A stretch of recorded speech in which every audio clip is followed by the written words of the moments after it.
I got my chicken group. There's no chicken group. That's my cholesterol group. Protein. I got my protein group. Carbohydrates. I got my meat group. You got meat, sugar, and fat. I officially had to loosen my belt the other day from, I had to go a notch lower. One notch? One notch. Scary. I'm an old pro at this now. Right. You'll get sick of this too, though. Girlfriend must be loving you. She hates me. All right. Cool. Thank you. Bye-bye. I averaged out all the calories for the last 9 days, and you're still eating over 200% of what your needs are. I suggest you cut out all the liquids that you're drinking from McDonald's, except for water. A lot of people who lose 10% of, if they're obese and they lose 10% of their body weight, it's beneficial. It can be beneficial in terms of, blood pressure and so on. So gaining 10% of your body weight maybe could be equally non-beneficial. Here we go. Second weigh-in. What do you think, Eric? 203? 202, 203. 203? Yeah. I think you almost got 10% of your body weight gained. So you pretty much gained 17 pounds in 12 days. You look like You it. better slow down. I'm telling you, don't drink your calories. I told him no more shakes, no more Coke, no more double burgers. Yeah. And the staff here is calling you Burger Boy. It's starting to get dangerous now, man. I'm getting nervous for you. The one place where the impact of our fast food world has become more and more evident is in our nation's schools. Can I get a shot of your lunch right there? You got a cookie and some fries. You gonna have anything else? Nope. Ketchup. Do you think, judging by the food that's in there, on a whole, do you think the kids make healthy choices for lunch here? And we try to teach them to make the right choices in life. Yeah. You got 2 bags of Rebels, a pretzel, a Twix bar, and a Gatorade. Laura, are you sharing that with us? No, it's all for yourself? How many people actually just have fries for lunch a day? A lot of them do get fries. A lot of them do have their lunches. Oh, they do? They'll have a Oh, so sandwich, it's like a and side. it's like a side dish. Gotcha. Yes. Can I get curly fries, please? Just the fries. Is that your whole lunch too? Well, I'm getting milk.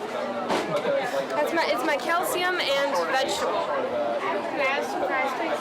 But you don't think you should take away things like the, I tell you something, Swiss rolls? I used to eat packs of these all the time. By just offering these up in the lunch line, are we setting the kids up to make bad choices? No, I don't believe so, because a child, just like you saw this child, she's not going to solely eat just that. And a child isn't going to pick up 2 or 3. But that's all she bought. That big. But it doesn't mean this is all she's going to eat.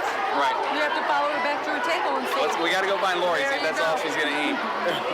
This is where schools turn a blind eye. The student with the French fries probably brought a bag lunch with real food. The girl with the chips is probably sharing them with someone else. Out of sight, out of mind. No, we wanted to see. The question was, did you bring your brown bag with you? Your whole lunch. I brought this. Oh, you brought that. You brought a Coke. So you brought the Coke. Okay, so that's all. So she brought a Coke, and then the rest of the stuff. for one thing, we don't have soda here. Right. Sugar. We have Gatorade. But can I see your lemonade real quick? Lemonade. But there's still 36 grams of sugar in there, which is as much as a Coke. There's 36 grams of sugar in the Country Time lemonade, which is just as much as in soda. Granted, it's not caffeinated, but it's still filled with sugar. Right. At that point, with a question like that, we need to speak to Barbara Brown. Barbara Brown is the field representative for Sodexo, one of the countless lowest bidders that school districts have farmed out the feeding of your children to. Sodexo services more than 400 K-12 school districts nationwide every day, providing quality food like Little Debbie snack cakes, Gatorade, and candy bars to your children. They also operate prisons and feed thousands of inmates worldwide. Part of our position is that we're hoping that through nutrition education, the students will learn to make the right food choices without restricting and what they can purchase. At this middle school in Beckley, West Virginia, the school lunches don't have the flair they do in Illinois. This school does not outsource their food service, but they are on the federal school lunch program, providing USDA reimbursable meals to the students, most of which are reheated, reconstituted packaged foods. Some days the amount of calories in each meal tops 1,000. So the USDA sends this food for you to prepare for kids. Right. Well, not all of it now. You've got Sloppy Joe barbecue sauce with pork from the government. Whatever happened to cooks actually cooking? I don't know what happened. Too many whiny people. Yeah? They don't want her to work hard. It's easy to come in here. This is the best tool we got right here. Box opener. That's your chef's tools, the box cutter. That's it. Open up a box. Serve it. Give it to them. Yeah. Let's look at the things that are actually cooked. Oh, okay. Here you go. Okay. Here's a menu. This day, Mashed potatoes. ham, chili, will be homemade. The chili will be homemade. And what about the tomato soup? Campbell's Meatballs comes in a box, heated up. Out of the course of an entire month, 6 out of 36. That's right. You're only cooking 6 out of 36 meals. Appleton Central Alternative High School is filled with students who have truancy and behavioral problems. But they've turned things around, not through discipline, but through diet. We were fortunate to kind of stumble across this healthy program as a result of some contact with Natural Oven and Bakery of Manitowoc, Wisconsin. And they believe in low-fat, low-sugar, non-chemically processed foods that are free of dyes and preservatives, full of whole grains, a lot of fresh fruits and vegetables. We do no beef here at all. And then it's the method of preparation where we don't fry. We do a lot of baking and then just fresh preparation as opposed to opening cans or thawing things out from the box. We got rid of candy machines, soda machines, brought in bottled water, and it was just a situation where we saw a major change in the kids. You know, if you walk through these halls and you're here, these do not look like at-risk, out-of-control kids. Behaviors are better. They seem to be more focused. Teachers will tell you that they get more out of them in the class. Keep in mind, this is not a private school. These are the quote-unquote troubled kids of the public school system in Appleton, Wisconsin that are eating so well. And it costs about the same as any other school lunch program. So my question is, why isn't everyone doing this? There's an awful lot of resistance from the junk food companies that make huge profits off the schools at the present time.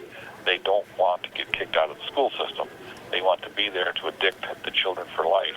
The soft drink companies especially boast about how they're contributing to America's education. But in fact, what they're doing is they're draining money from the community rather than contributing money to the community, because the soft drink companies aren't pumping those dollars into the machines. It's the children in the community who are getting the money from their parents.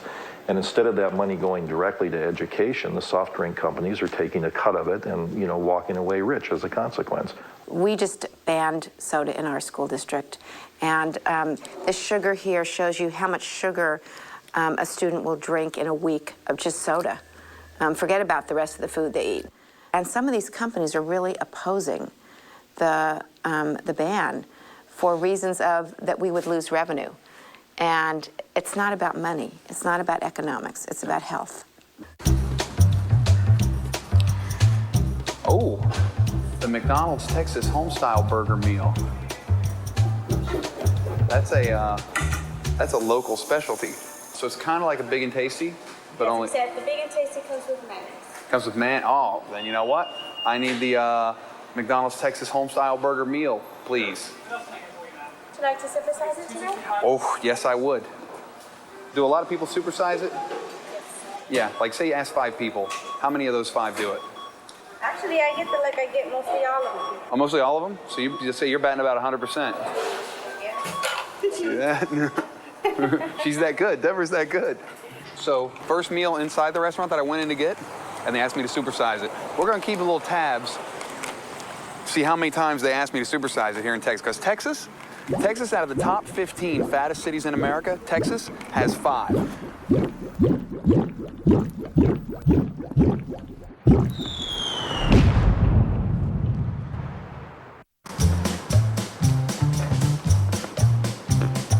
Here we are, Houston, Texas, fattest city in America. Getting my first breakfast.